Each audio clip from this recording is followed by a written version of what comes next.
The champagne tasted wrong.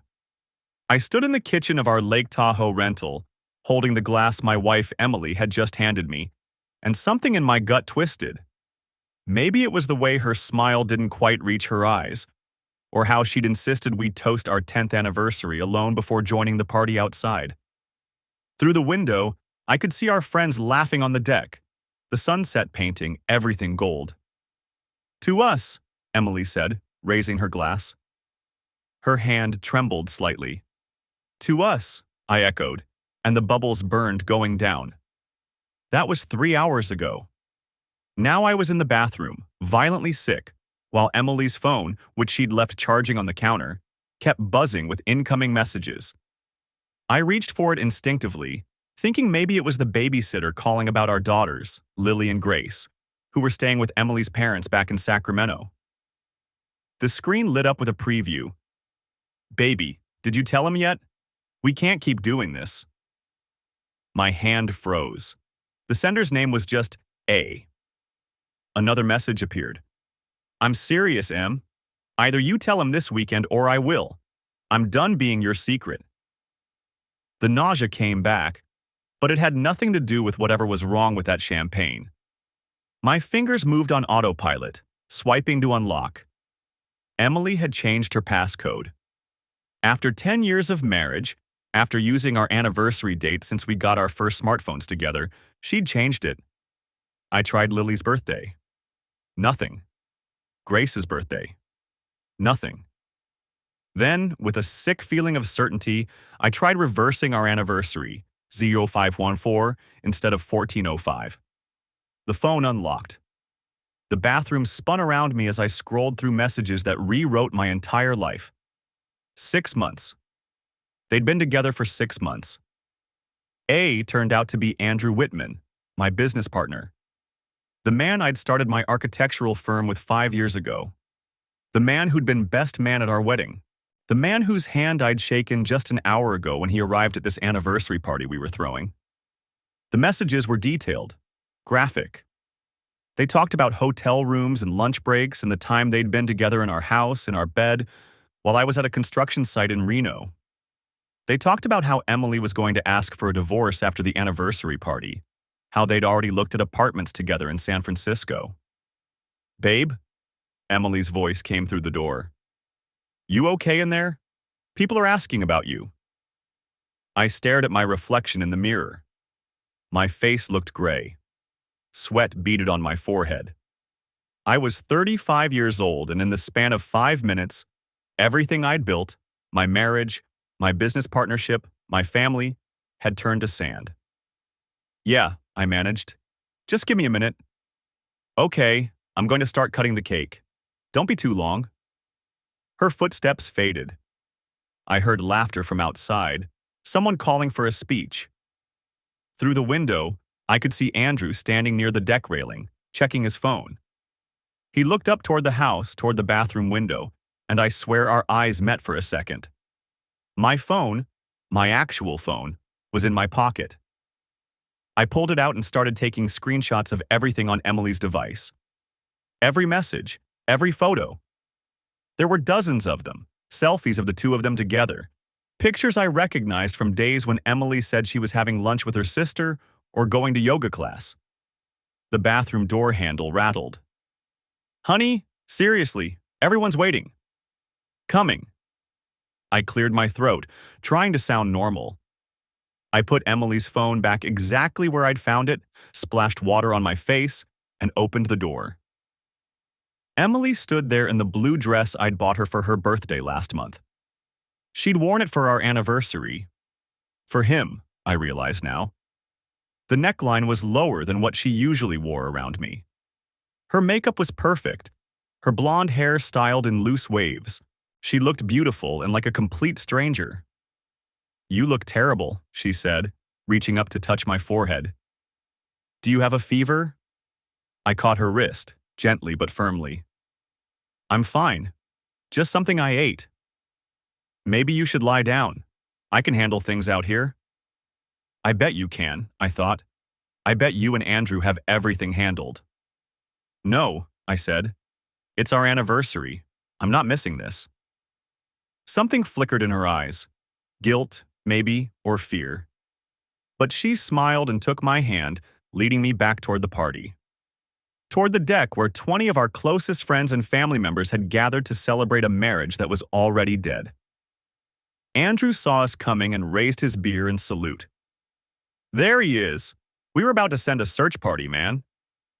Just a little sick, I said, meeting his eyes. Something didn't agree with me. That's rough. On your anniversary, too. He clapped me on the shoulder like we were still friends. Like he hadn't been sleeping with my wife for half a year. But hey, at least you've got Emily to take care of you, right? You're a lucky guy, Tyler. 10 years with a woman like this. Emily's hand tightened on mine. We're both lucky, she said. The cake sat on the table, white frosting with gold trim, topped with a little couple that looked nothing like us. Someone handed me a knife. Emily's hand covered mine as we cut the first slice together, and everyone applauded. I smiled for the photos. I gave a short speech about love and commitment and building a life together. I thanked everyone for coming. And the whole time, my phone sat heavy in my pocket, filled with evidence of my wife's betrayal. The whole time, I was planning my next move. The coffee splashed across my hand before I even registered the cup tipping. Hot. Not scalding, but enough to jolt me back into the beige upholstered reality of the waiting room. Oh my God, I'm so sorry. The receptionist, Ashley, according to her nameplate, was already around the desk with a handful of napkins. Let me get that. I'd been staring at nothing. Or maybe at the abstract print on the wall that looked like a Rorschach test designed by someone who'd given up halfway through. 2 weeks since the party. 2 weeks of sleeping in the guest room while Emily performed confusion and hurt, asking why I'd suddenly gone cold on her. It's fine. I took the napkins, dabbing at the spreading brown stain on my jeans. The coffee had missed the intake forms on the side table by inches. Ashley crouched to wipe the floor, talking in that apologetic stream people use when they're genuinely flustered.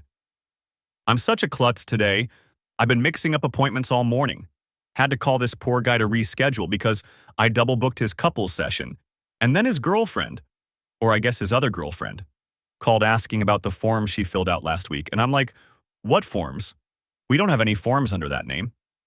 She kept talking. I kept dabbing coffee off my hand. Then my brain caught up. Wait. I looked at her. You do couples counseling here? Oh yeah, Dr. Patricia Clark. Sorry, Dr. Brennan specializes in it. Ashley stood, wadding the soaked napkins. Why did you want a book? I thought you were here for the individual session. I was. Emily had suggested it 3 days ago over breakfast, her voice dripping with concern. Tyler, you've been so distant. Maybe talking to someone would help? I found this great therapist in Seattle, Dr. Brennan. She's supposed to be amazing. Seattle was 90 minutes from Sacramento. Inconvenient. But Emily had insisted this particular therapist came highly recommended. By whom, she hadn't said.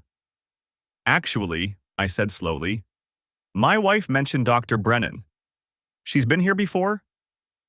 Ashley's face did something complicated. Professional discretion warring with her obvious need to fill silence. I really can't discuss other patients.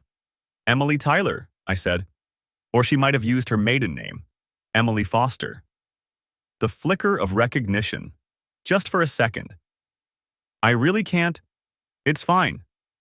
I smiled the smile I'd been practicing for 2 weeks, the one that looked normal in mirrors. I understand confidentiality. I was just curious if she'd already been in for a session. She mentioned wanting us to do couples counseling together eventually. Oh. Ashley relaxed slightly. Well, I can't confirm who has or hasn't been here, but if you're both interested in couples work, you'd need to fill out intake forms separately first. Standard procedure. Makes sense. I picked up my own intake forms from the side table. 5 pages of medical history, family background, current stressors. These get scanned into the system, Yep, everything's digital now. Makes it so much easier to... She caught herself. I mean, for record keeping. I nodded, looking down at the forms.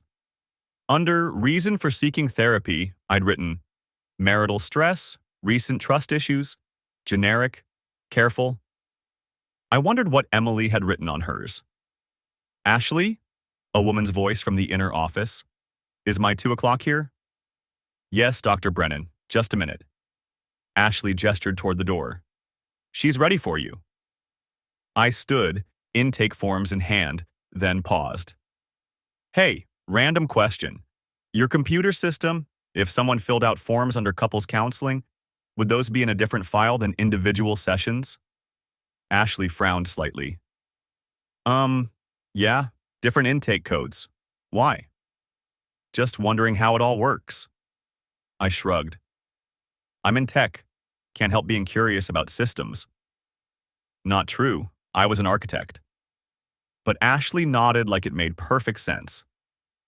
Dr. Brennan's office was exactly what I expected. Soft lighting. 2 chairs angled toward each other. A couch against one wall. Tissues on every surface. A desk in the corner with a computer monitor angled away from the seating area. Tyler. Doctor.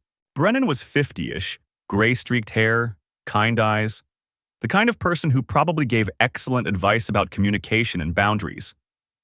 Please, sit wherever you're comfortable. I took the chair, not the couch. She settled across from me, reading glasses perched on her nose as she reviewed my forms. So, marital stress. Can you tell me more about what's been happening? I could tell her everything. The champagne, the phone, the screenshot still burning in my cloud storage, Andrew's messages about how Emily tasted, the apartment listings in San Francisco. Instead, I said, I think my wife might be seeing someone else. Dr. Brennan's expression didn't change. Professional neutrality. What makes you think that? Just a feeling. I watched her face. We've been together 10 years. You develop instincts. Have you talked to her about these feelings? Not yet. I wanted to. I don't know. Get my head straight first. She nodded, making a note. That's actually very healthy. A lot of people confront their partners while they're still emotionally dysregulated. It rarely goes well. Right? I shifted in the chair. Can I ask you something? If someone was coming here for couples counseling and their partner didn't know about it, would you tell the partner? Dr. Brennan set down her pen. I can't discuss other patients. I'm not asking about other patients. Hypothetically. Hypothetically, she said carefully, if someone came in for couples counseling with a person who wasn't their spouse, that would be unusual, but not unheard of. Some people explore relationship dynamics with affair partners to understand patterns. The room felt smaller. And you'd keep that confidential, I said, even from the spouse. Patient confidentiality is absolute except in cases of imminent harm. I nodded slowly, stood. I need to use the restroom. Dr. Brennan gestured toward the door. Down the hall, second door on the left. I walked out, past the bathroom, into the empty waiting room. Ashley must have stepped away. Her computer screen was still on. Not locked? I shouldn't? I absolutely shouldn't. I glanced down the hall. Heard Dr. Brennan's office door, still closed. Moved behind the desk. The patient database was open. Search function right there. I typed Emily Foster. 2 entries. 1 individual intake from 4 months ago. 1 couple's intake from 6 weeks ago. I clicked the couple's file. Clients: Emily Foster and Andrew Whitman. Presenting issue: navigating relationship transition while managing external commitments. Client A reports guilt regarding existing marriage. Client B reports frustration with timeline. Both express desire to build healthy foundation despite complicated circumstances. My hands were shaking. I pulled out my phone, started photographing the screen. Session notes. 3-15. Discussed communication strategies for E to prepare spouse for separation. Role-played difficult conversations. B expressed concern about business partnership complications. Recommended individual sessions to process guilt and anxiety. 3 more clicks. 3 more sessions. All documented. Emily crying about how she never meant to fall in love with Andrew. Andrew worried about how I'd react when I found out. Dr. Brennan helping them build their healthy foundation on the rubble of my marriage. The last note, dated 5 days ago. E reports spouse becoming suspicious. Recommended she suggest he seek individual therapy to address his paranoia and controlling behavior. Provided referral to my practice. Strategy. If spouse comes in, can assess his emotional state and potential reaction to disclosure. E and A will use this time to secure apartment and finalize transition plan. I was still photographing when I heard footsteps in the hall. I moved fast, closed the browser windows, back around the desk, into the bathroom, locked the door. My reflection in the mirror looked gray. The same gray I'd been since Lake Tahoe. They'd planned this, sent me here, to their therapist, to assess whether I'd be violent when they finally told me, to manage me like a problem to be solved. I splashed water on my face, dried it, walked back to Dr. Brennan's office. She looked up when I entered. Everything okay? Actually, I don't think this is going to work out. I kept my voice level. I appreciate your time, but I'm not comfortable continuing. Something flickered across her face. Concern? Guilt? Tyler, if this is about the questions you asked earlier, it's not about anything. I just don't think we're a good fit. I walked out before she could respond. Ashley was back at the desk. Oh, you're done already? Do you want to schedule a follow-up? No thanks. I paused at the door, turned back. Hey, Ashley, that computer system, does it have good security? She blinked. I think so. You should probably lock your screen when you step away. Just a thought. Her face went pale. I smiled. Have a good day.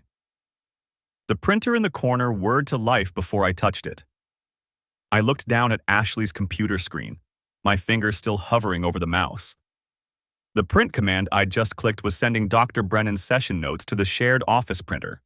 All 6 weeks of Emily and Andrew's couples therapy, their individual intake forms, everything. The office door opened behind me. I just need to grab... Ashley stopped mid-sentence. I turned, my hand casually resting on the desk like I'd been standing there the whole time. Sorry, I was looking for tissues. The coffee really got me. She glanced at her computer screen, still unlocked, then back at me. Something shifted in her expression. The restroom has paper towels, she said carefully. Right, thanks. I walked past her, my heart hammering, and pushed through the restroom door.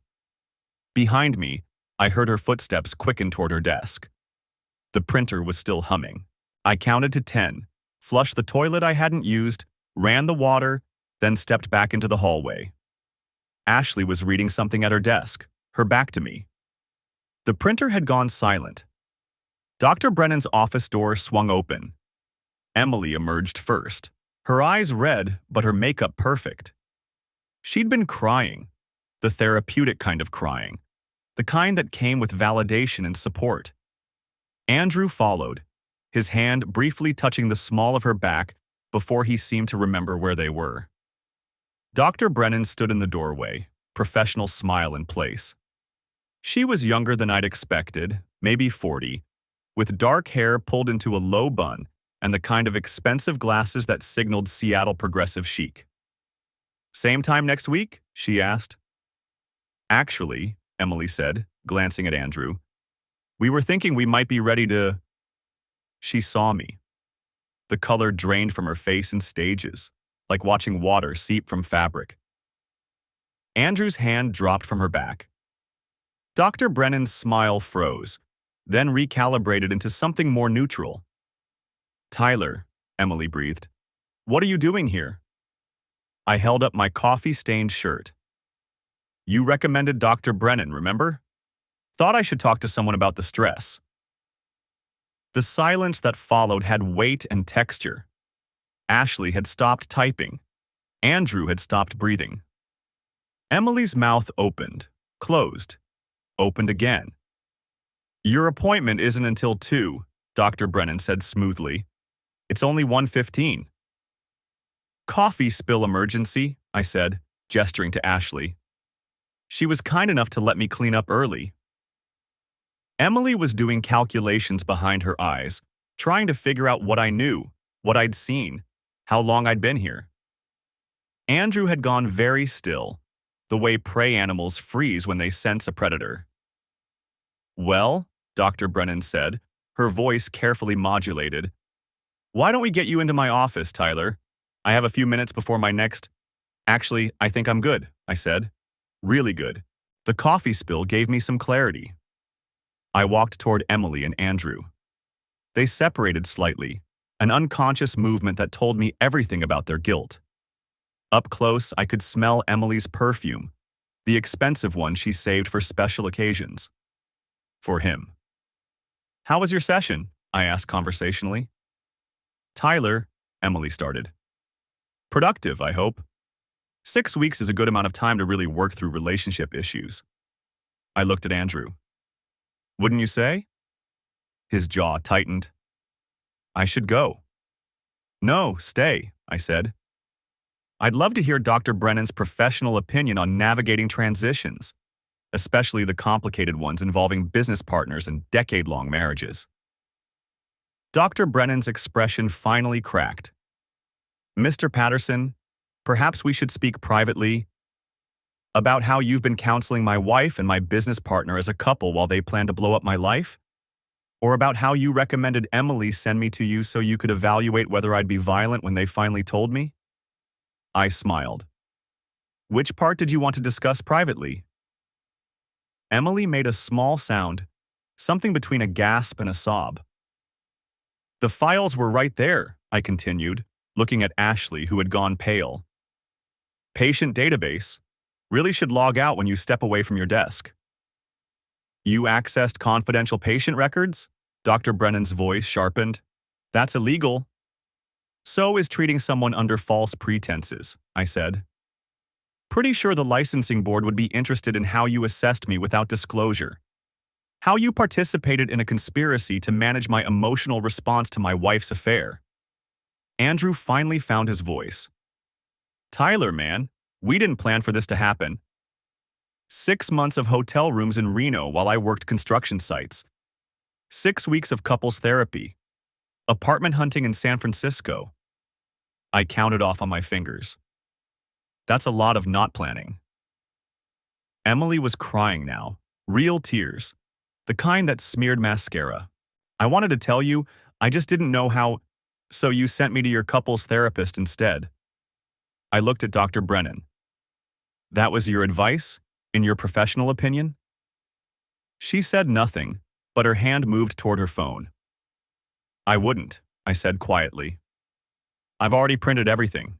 Session notes, intake forms, treatment plans, all of it. The blood drained from Dr. Brennan's face. You can't use that, Andrew said. It's protected. Fruit of the poisonous tree, sure. Won't hold up in court. I shrugged. But the Washington State Department of Health might find it interesting, along with the American Psychological Association. I'm sure they'd love to review Dr. Brennan's innovative approach to couples therapy. Tyler, please. Emily reached for my arm. I stepped back. Don't. The word came out harder than I'd intended. Emily flinched. Good. I came here thinking I needed help, I said. Thinking maybe I was the problem, maybe I was missing something, maybe 10 years of marriage meant something worth saving. I looked at each of them in turn. But you three already decided what this was worth. It's not like that, Emily whispered. Then what's it like, Em? Explain it to me. Use your therapy words. She couldn't. She just stood there, tears streaming, looking at Dr. Brennan like the therapist might provide a script for this moment. But Dr. Brennan had gone into damage control mode, her professional mask firmly in place. I think everyone should leave, Dr. Brennan said. We can schedule separate sessions to process. No. The word echoed in the small waiting room. No more sessions. No more processing. No more managing Tyler's emotional response. I pulled the stack of papers from the printer tray where Ashley had left them. She didn't try to stop me. These are copies, I said, holding up the documents.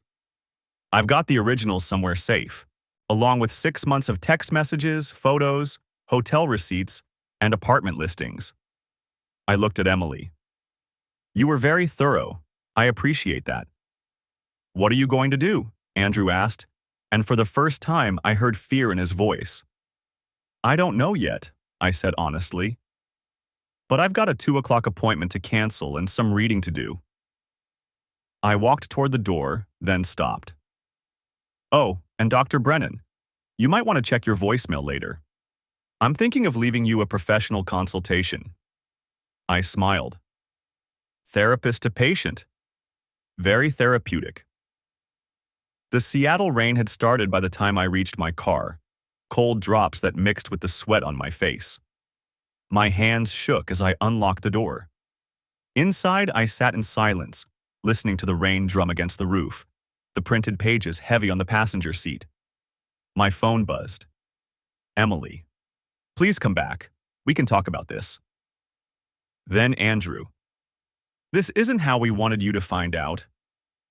Then Dr. Brennan's office number. I declined it. The rain fell harder. I started the engine and pulled out of the parking lot, watching the therapist's office disappear in my rearview mirror. Emily and Andrew were probably still in there, probably having an emergency session about managing this new crisis. Let them talk. I had planning to do. The rain hammered against the windshield as I sat in the parking lot, the printed therapy notes still warm in my hands. My phone buzzed. Emily's name lit up the screen. We need to talk. Please. I deleted it without responding. The voicemail I'd mentioned to Dr. Brennan could wait. First, I needed to understand exactly what I was dealing with. I spread the therapy notes across the passenger seat, organizing them by date. 6 weeks of sessions. 6 weeks of my wife and my business partner sitting on that beige couch, holding hands, planning their future while Dr. Brennan nodded encouragingly and scribbled notes about authentic emotional work. One entry caught my eye. Emily reports continued anxiety about Tyler's reaction. Discuss safety planning. Andrew reassured her he would handle Tyler if needed. Explored Emily's trauma narrative around Tyler's controlling behaviors, checking her phone, questioning her whereabouts, demanding accountability for spending. I read it twice. Controlling behaviors, trauma narrative. I'd asked her once, why she'd spent $300 at a spa when we were trying to save for Grace's orthodontist. That had become financial abuse in session 4. My phone buzzed again. Andrew this time. Man, this is insane. Can we just talk like adults? I took a screenshot and saved it to the folder I'd labeled Evidence. 47 screenshots from Emily's phone, 12 photos of therapy documents, 3 recordings from the anniversary party where Emily laughed at my jokes while texting Andrew that she couldn't wait to be free. The firm. I needed to deal with the firm. I pulled up our partnership agreement on my phone, scrolling through the dissolution clause I'd drafted 5 years ago. Andrew had signed it without reading it, too eager to start landing commercial clients. The clause was clear. In the event of dissolution for cause, the departing partner forfeited equity and client relationships. I'd need to prove cause, but I had Dr. Brennan's notes documenting how Andrew planned to transition key clients to a new venture. Embezzlement of business opportunities. Breach of fiduciary duty. My attorney would love this. But first, the voicemail. I sat in my car for another 20 minutes, composing the script in my head. When I was ready, I blocked my number and called Dr. Brennan's office line. It went to voicemail after 4 rings. Dr. Brennan, this is Tyler Patterson. I kept my voice steady, professional. I wanted to thank you for the consultation today. After reviewing the therapeutic records you've been keeping on my wife and my business partner, I've decided to pursue several courses of action. First, I'll be filing a complaint with the Washington State Department of Health regarding your treatment of Emily while simultaneously treating Andrew, a clear dual relationship violation. Second, I'll be providing copies of your session notes to my divorce attorney, as they document premeditated planning to defraud me of marital assets. Third, I'm particularly interested in your notes from March 15th, where you advised Emily on how to manipulate me into therapy under false pretenses. The licensing board will find that fascinating. I paused, letting that sink in.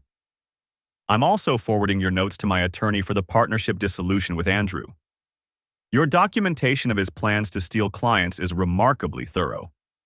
Finally, I noticed you bill Emily's insurance for individual therapy while conducting couple sessions with Andrew. That's insurance fraud. I'm sure your malpractice carrier will want to review that.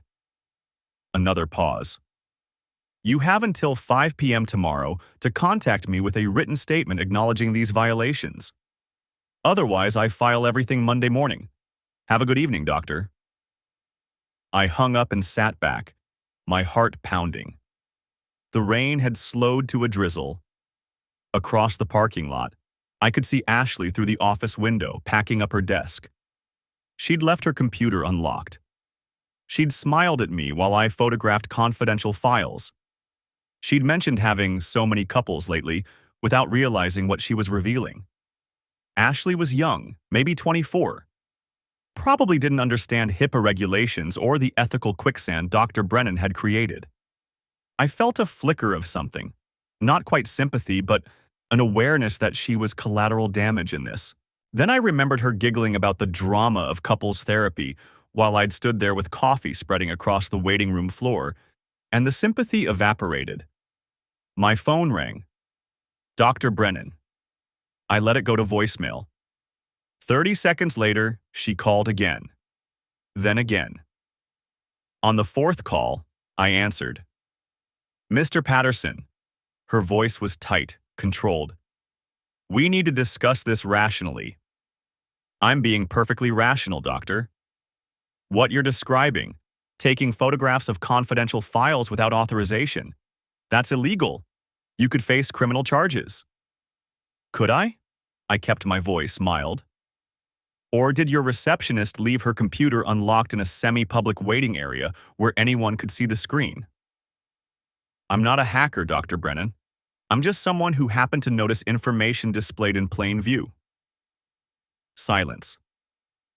The licensing board might see that differently, I continued. But I'm sure they'll be more interested in how you've been conducting couples therapy while billing insurance for individual sessions. That's not a gray area. I never billed. She stopped herself. March 22nd. Emily's insurance was billed for a 50-minute individual session. Your notes from that same date document a 90-minute couples session with Andrew present. Would you like me to read them to you? More silence. What do you want? Her professional veneer was cracking. I want you to understand something, doctor. You helped my wife and my business partner plan the systematic destruction of my life. You documented their strategy to manipulate me, to steal from me, to paint me as dangerous so they could justify their betrayal. You turned therapy into a weapon. That's not, Emily came to me in genuine distress. Emily came to you because Andrew suggested it. It's in your intake notes. He'd heard you were open-minded about non-traditional relationships. You knew from day one this was an affair, and you decided to facilitate it instead of maintaining professional boundaries. I could hear her breathing on the other end. The written statement, I said. 5 p.m. tomorrow. Acknowledge the dual relationship, acknowledge the billing irregularities, Acknowledge that you counseled Emily to manipulate me into therapy under false pretenses. Or I file everything Monday morning. You're destroying my career. No, doctor. You destroyed your career when you decided to play God with other people's marriages. I'm just documenting it. I hung up. The drive home took 40 minutes. Our house, my house, I corrected myself, sat dark except for the porch light. Emily's car wasn't in the driveway. She was probably at Andrew's apartment, the one they'd rented in Fremont according to the therapy notes. The one they'd furnished with money, Emily had been siphoning from our joint account for personal wellness expenses.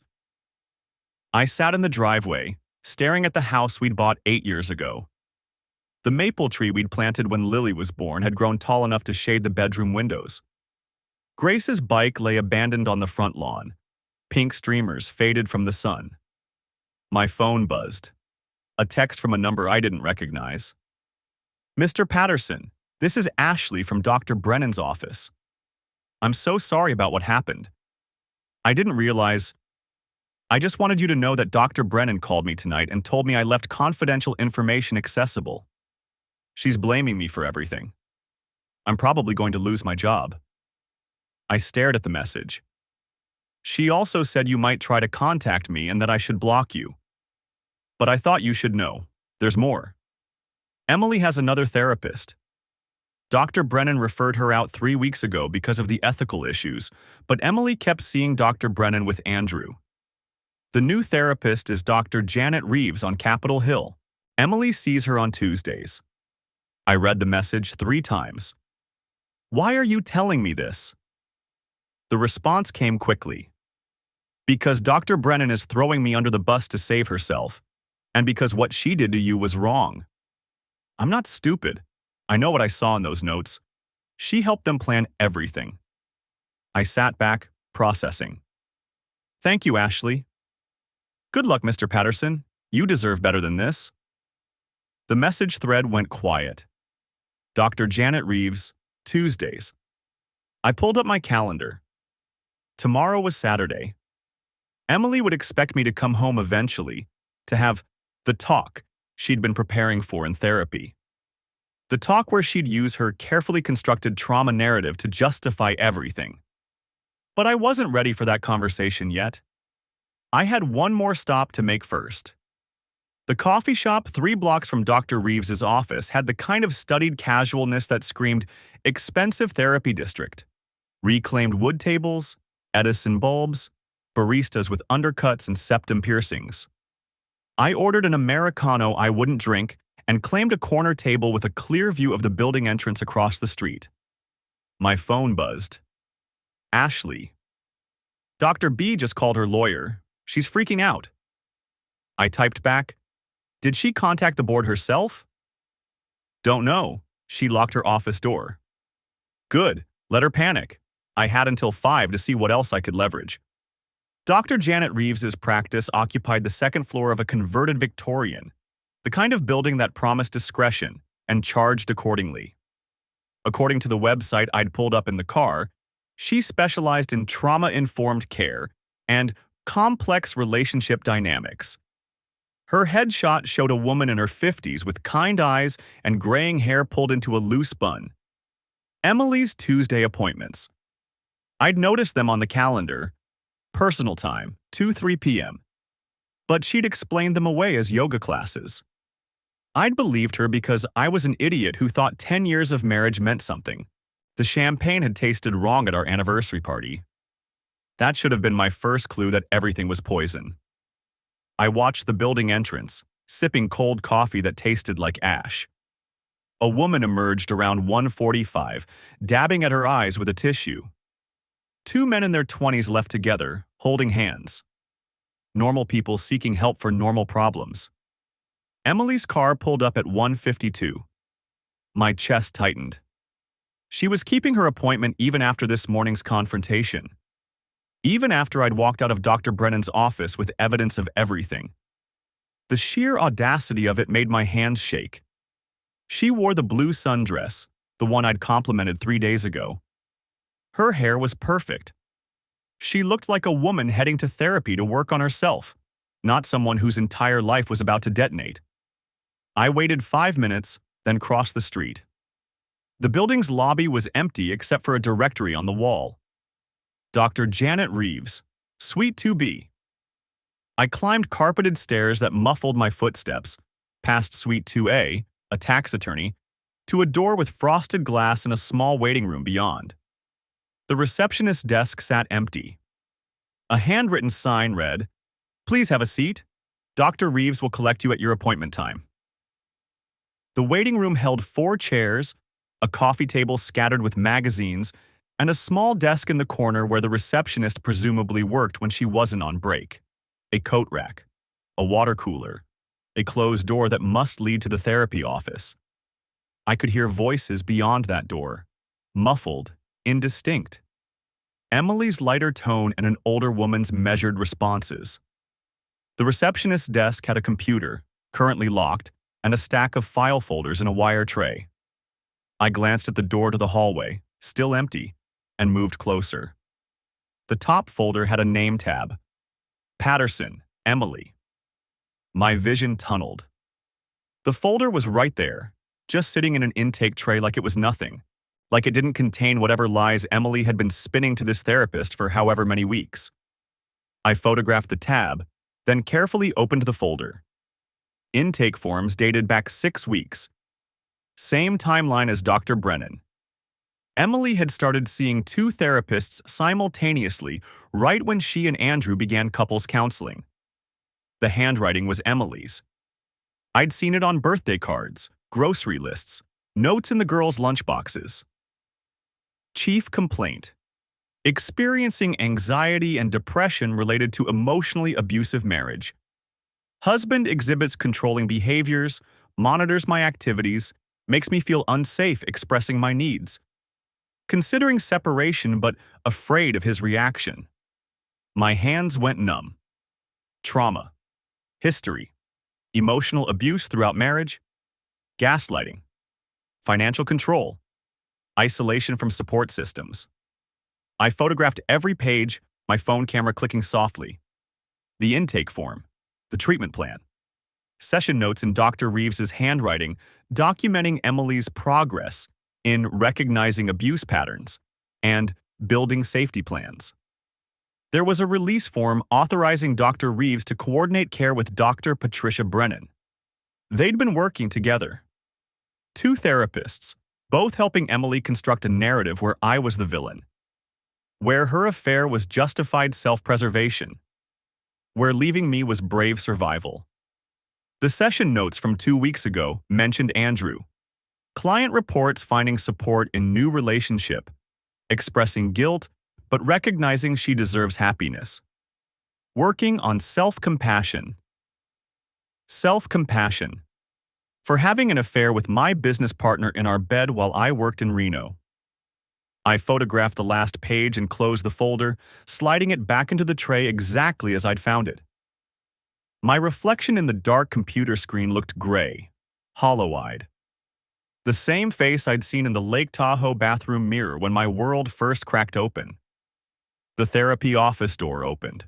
I moved fast, crossing to the waiting room chairs and sitting down just as Dr. Reeves emerged with Emily behind her. "Next Tuesday at the same time," Dr. Reeves was saying. Then she saw me and stopped mid-sentence. Emily's face went white. "Tyler, what?" "I have a 2:30 appointment," I said calmly, looking at Dr. Reeves. "I called this morning. New patient intake." I hadn't, but Dr. Reeves didn't know that. Her expression shifted from confusion to professional neutrality. "I don't recall." "It's fine," I said. "I can wait if you're running behind." Emily's hand clutched her purse strap. "You followed me." "I made an appointment," I repeated, "with a therapist." "Isn't that what you wanted? You've been telling everyone I need help." Dr. Reeves stepped forward slightly, positioning herself between us. Protective. She'd already bought Emily's story, already cast me as the dangerous husband. "Mr. Patterson, I think there may be some confusion." "No confusion." I pulled out my phone, opened the photos. I just wanted to discuss my wife's treatment plan, the one where you and Dr. Patricia Brennan have been coordinating care, the one where you're helping her build a safety plan to leave her abusive husband. Emily's breath caught. Dr. Reeves's professional mask cracked. Those are confidential. They were sitting on your receptionist's desk. I stood up. In an unlocked waiting room. Funny thing about confidentiality, it requires actual security measures. You can't, Emily started. I already did. I looked at her directly for the first time. She was crying, mascara starting to run. The blue dress suddenly looked cheap. 6 weeks you've been coming here, building your case, making yourself the victim. Did you tell Dr. Reeves about Andrew? About the 6 months you've been having an affair? Or did you leave that part out of your trauma narrative? Dr. Reeves's face changed. Just slightly, but I saw it. The first crack of doubt. That's not... Emily's voice broke. You're twisting everything. You're doing exactly what I told her you'd do. Gaslighting, I said. That's the word you used in your intake form, along with financial control, isolation, emotional abuse. I turned to Dr. Reeves. Did she mention that I'm the sole income provider while she volunteers at the girls' school? That I've never questioned a single purchase she's made? That her parents see the kids twice a week and her book club meets at our house every month? Silence. Did she mention Andrew Whitman, my business partner? The man she's been having couples therapy with while telling me to see Dr. Brennan for my paranoia? Dr. Reeves looked at Emily. Is this true? It's complicated, Emily whispered. You don't understand the whole situation. Then explain it. My voice stayed level. Explain how sleeping with my business partner in our bed is complicated. Explain how planning to move to San Francisco with him is nuanced. Explain how using therapists to build a false abuse narrative is self-care.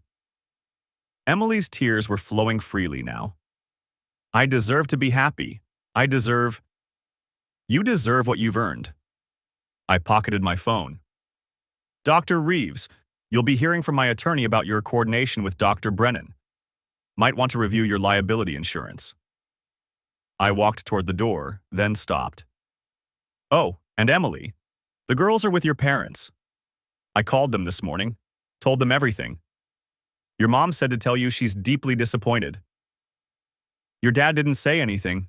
He just hung up. That was a lie. I hadn't called them yet.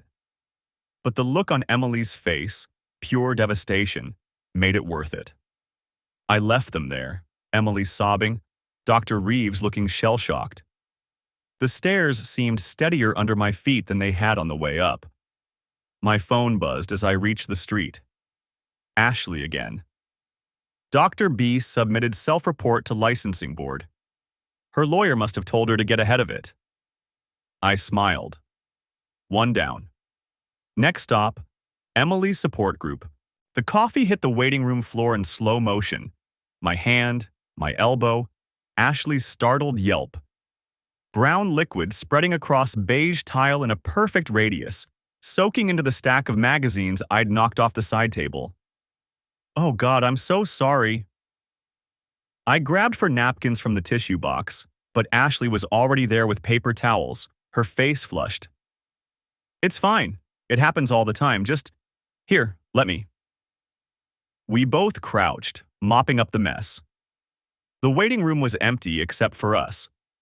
My appointment with Dr. Brennan, the real one this time, the one Emily had scheduled for me before I discovered she was also seeing her with Andrew, wasn't for another 15 minutes. I'm such a disaster today, Ashley said, dabbing at the magazines. I've been mixing up appointments all morning. Had to call 3 people to reschedule because I double-booked the couple's counseling slots. My hand stilled on the paper towel. Couples counseling? Yeah, Dr. Brennan does a lot of that. Actually, she stopped, bitter lip. Never mind. I shouldn't talk about other patients. I kept my voice casual, kept wiping. No, I get it. Privacy and all that. She glanced toward Dr. Brennan's closed office door, then back at me. Her voice dropped. It's just weird, you know? This one couple, the woman keeps booking under different names, like I won't notice it's the same person. My pulse kicked up. Different names? Emily Foster 1 week, Emily Patterson the next. Same birth date, same phone number, but she thinks I don't see it in the system. Ashley shook her head, gathering the soaked paper towels. And the intake forms. God, the stories. Childhood trauma, abuse, things that would make your skin crawl. But then I'm scanning them into the file, and I see the previous forms from 2 months ago, and the stories are completely different.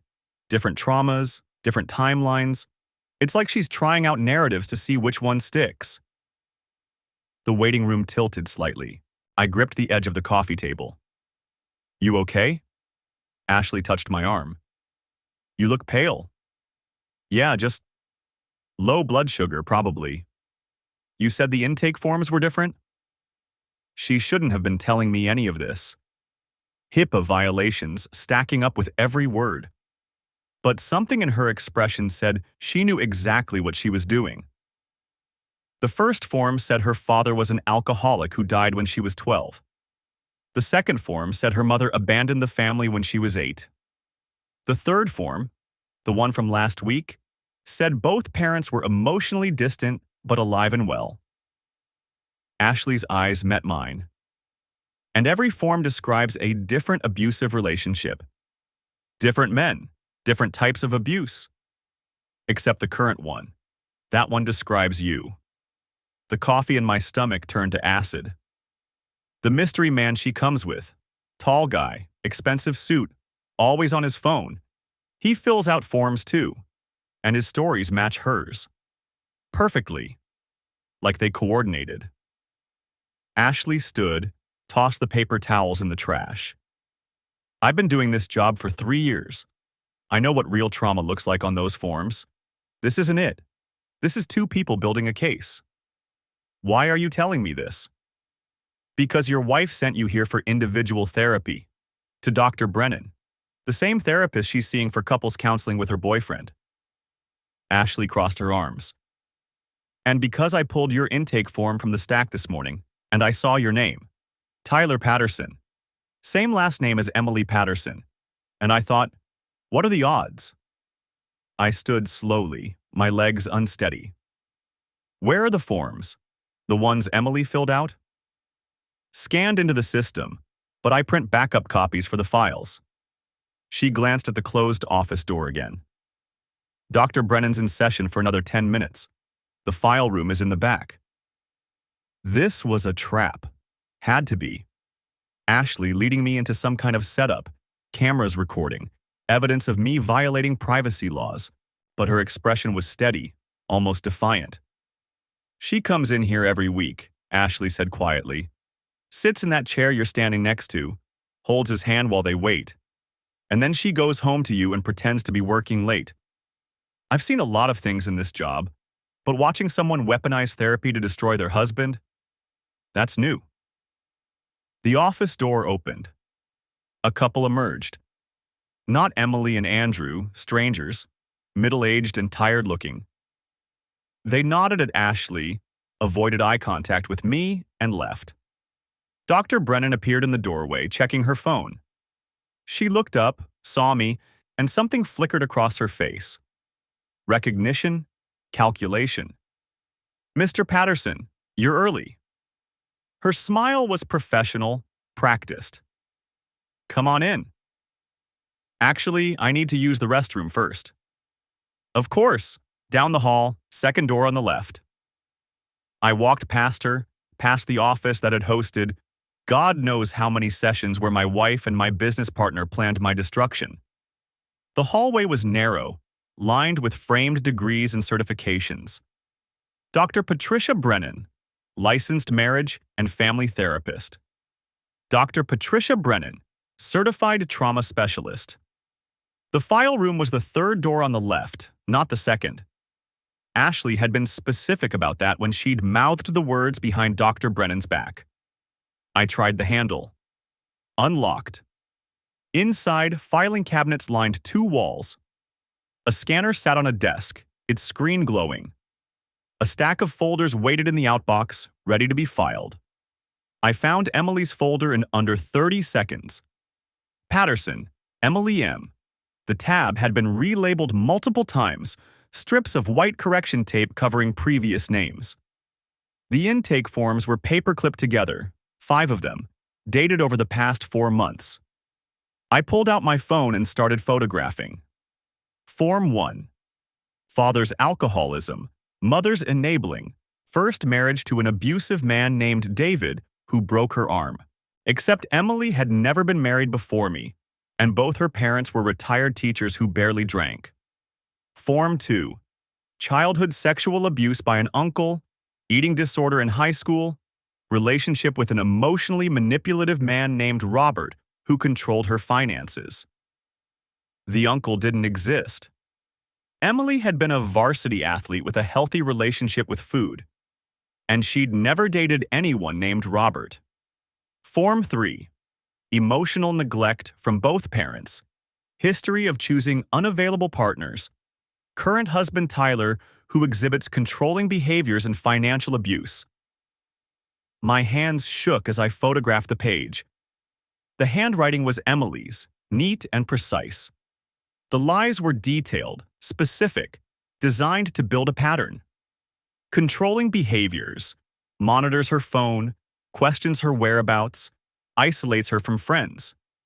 Financial abuse, controls all bank accounts, requires her to ask permission for purchases, threatens to cut her off. Every word a fiction. Every accusation a weapon. Form 4. Expanded abuse narrative. Tyler's jealousy, his anger issues, his threats. An incident where he pushed her during an argument that never happened. Another where he threw a glass against the wall in a house where nothing had ever been broken in anger. Form 5. Dated 3 days ago. Fear for her safety. Planning to leave but worried about his reaction. Needs help developing a safety plan. The door opened behind me. I spun around, phone still in my hand, Emily's file open on the desk. Dr. Brennan stood in the doorway, her expression cold. "What do you think you're doing?" "Reading my wife's creative writing." I held up the phone, the photographed forms clearly visible on the screen. Quite the imagination she has. Abusive fathers, broken arms, pushed during arguments. None of it true, but very compelling. "You need to leave, now, or I'm calling the police." "Go ahead." I photographed the last 2 forms, making sure the dates and Dr. Brennan's signature were visible. "Call them. Explain why you've been conducting couples therapy with my wife and my business partner while simultaneously scheduling me for individual sessions. Explain the ethics of that. I'd love to hear it." Her face paled. "I didn't know. Ashley told you. She mentioned it 3 weeks ago when she noticed the scheduling conflict. You told her to keep quiet."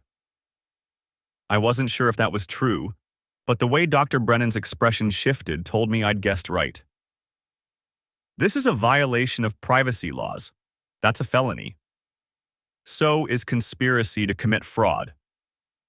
I slipped the phone into my pocket, closed the file.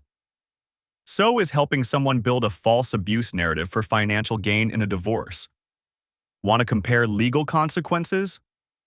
The divorce took 8 months. Emily's lawyers tried everything. The abuse allegations, the financial control narrative, emergency custody motions based on her fear of me. But the therapy files I documented told a different story. 5 different intake forms with 5 different trauma histories. Session notes from Dr. Brennan showing coordination with Andrew. Text messages planning their transition while I worked construction sites in Reno. Dr. Brennan lost her license in month 3. The Washington State Department of Health found her conduct egregiously unethical, treating a couple for relationship counseling while simultaneously seeing the wife's husband under false pretenses. Dr. Reeves received a formal reprimand for failing to verify Emily's abuse claims before coordinating care. Both settled malpractice suits quietly. Andrew fought the partnership dissolution until I showed him the evidence of client poaching documented in his therapy sessions. He signed over his equity for $1 and a non-compete agreement. Last I heard, he was selling insurance in Portland. Emily got the apartment in San Francisco she'd wanted. Just not with Andrew. He'd moved on to someone else before the ink dried on our divorce decree. She got supervised visitation with Lily and Grace every other weekend. The custody evaluator had been very interested in her multiple conflicting trauma narratives. I got the house, primary custody. And something I hadn't expected: my daughter's trust. Lily, at 12, was old enough to understand what her mother had done. Grace, at 9, just knew that Daddy didn't lie to her. The settlement was fair in the end. Emily got half the marital assets, minus what she'd siphoned off for the San Francisco apartment, and minus the cost of my legal fees, which her fraud had necessitated. Her lawyer called it punitive. My lawyer called it justice. I call it expensive education. 2 years later, I stood in the kitchen of the same house, watching Lily frost cupcakes for Grace's 11th birthday party. The champagne in my glass, sparkling cider actually, I hadn't touched real champagne since Lake Tahoe, tasted exactly like it should.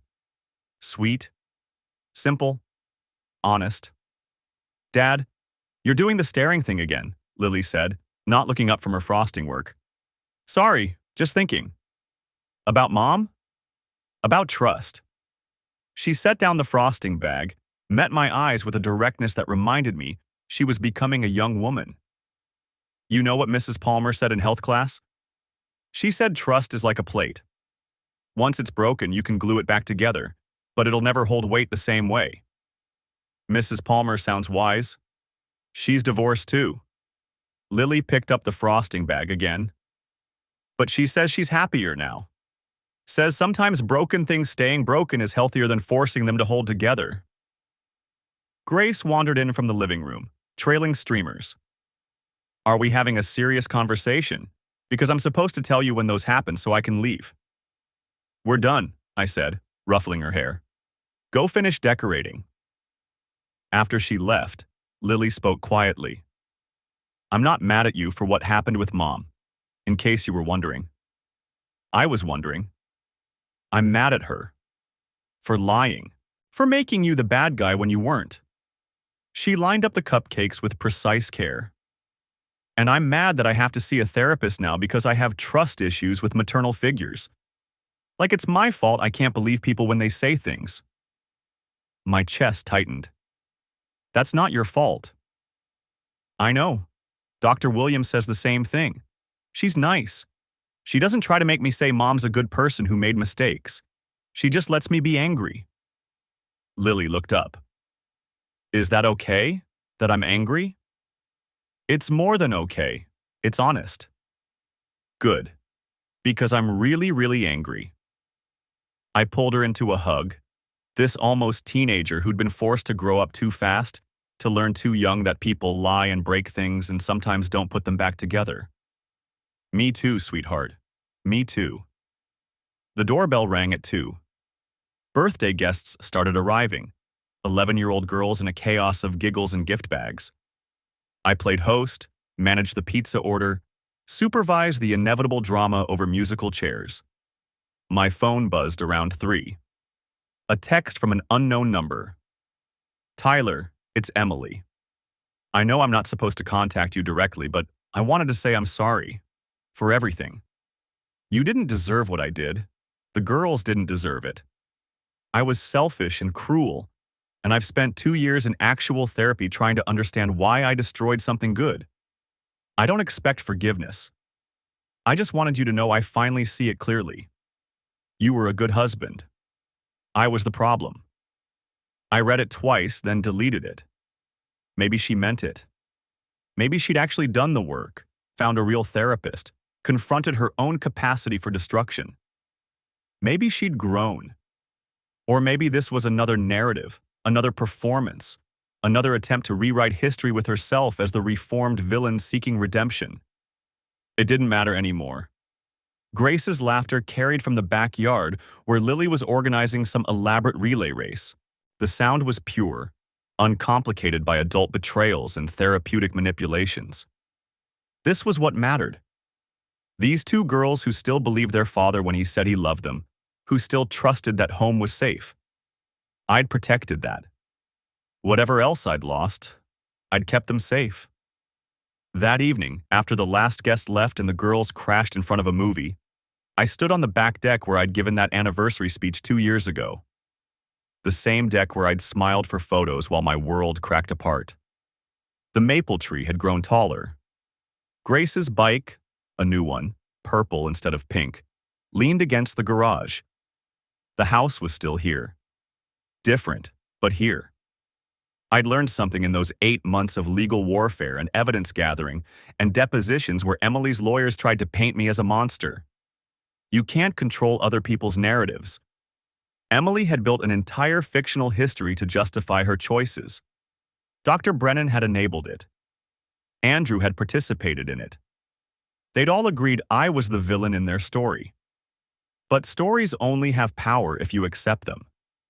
I'd refused. I'd gathered evidence, documented lies, built a case on facts instead of feelings.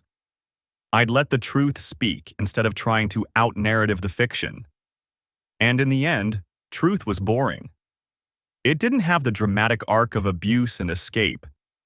It was just a man who'd worked hard, loved his wife, trusted his partner, and been betrayed by both. No trauma, no violence, no justification for what they'd done. Just choices. Their choices. The champagne at Lake Tahoe had tasted wrong because it was wrong, not poisoned with anything but intention, the bitter knowledge that Emily had already left our marriage even as she toasted to it. I'd tasted that betrayal and somehow survived it. Lily appeared in the doorway, holding 2 mugs of hot chocolate. Grace is asleep on the couch. I covered her with a blanket. Thanks, sweetheart. She handed me a mug, stood beside me looking out at the darkening yard. Do you think you'll ever get married again? I don't know. Maybe. If I find someone trustworthy. How will you know that they're trustworthy? I thought about that. About Emily's perfect smiles and carefully constructed lies. About Dr. Brennan's professional credentials masking ethical bankruptcy. About Andrew's handshake at the anniversary party while he texted my wife about their future. I guess you don't know, I said finally. Not for certain. You watch how people behave when they think no one's watching. You notice if their words match their actions. You trust slowly, carefully. And you remember that broken trust isn't your fault. Like a broken plate. Like a broken plate. We stood in comfortable silence, drinking hot chocolate, watching the stars emerge. Dad? Lily's voice was small. Are we going to be okay? I looked at her. This brave, angry, honest girl who'd been forced to learn that mothers lie and families break, and sometimes the people who should protect you are the ones who hurt you most. Yeah, I said. We're going to be okay. And standing there, in the house I'd fought to keep, with my daughters safe inside and the truth finally settled into place, I believed it. The champagne had tasted wrong because it was the beginning of the end. But endings, I'd learned, could also be beginnings. And this time, I'd know the difference. The moral. Trust is earned through consistency, not promises. When someone shows you who they are through their actions, through lies layered upon lies, through narratives that shift to serve their purposes, through betrayals dressed up as self-care, believe them. The truth may be painful, but it's the foundation on which you rebuild. And sometimes the greatest act of love is refusing to accept someone else's fiction about who you are, standing firm in your own integrity even when the whole world seems designed to make you doubt it. In the end, we don't control how others see us, only how we see ourselves. And that clarity, that honest self-knowledge, is worth more than any reconciliation built on comfortable lies.